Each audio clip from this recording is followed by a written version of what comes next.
On a rainy night, his wife Suad lost all patience. She shouted at him, throwing his few belongings out of the house.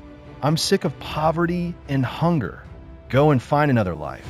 There's no place here for a jobless man like you." Mansour left with tears burning his eyes, and in that darkness only Sakhr followed him, licking his master's trembling hand.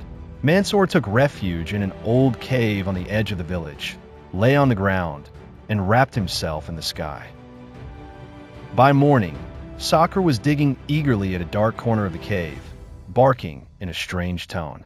Mansour thought the dog had found a rabbit burrow, but when he drew near and saw a glint beneath the soil, his heart stopped. It was not gold, but an old wooden chest containing rare maps of lost underground water sources in the area.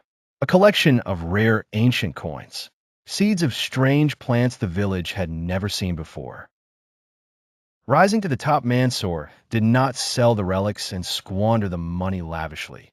Instead, he used the maps to drill an artesian well on his old land, which everyone thought was dead, thanks to his intelligence and calm.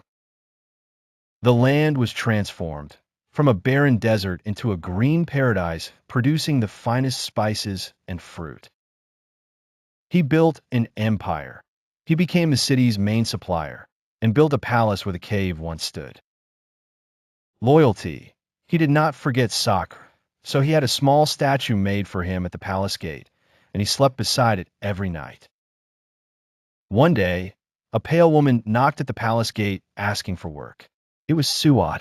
The guards did not recognize her, but Mansour saw her from his balcony. He went down to her and asked the servants to give her enough money to live with dignity. But he said one sentence that shook her to the core. "The poverty was not in my pocket, Suad, but in your patience." Sakhr, who could not speak, comforted me, while you, who were my home, cast me out.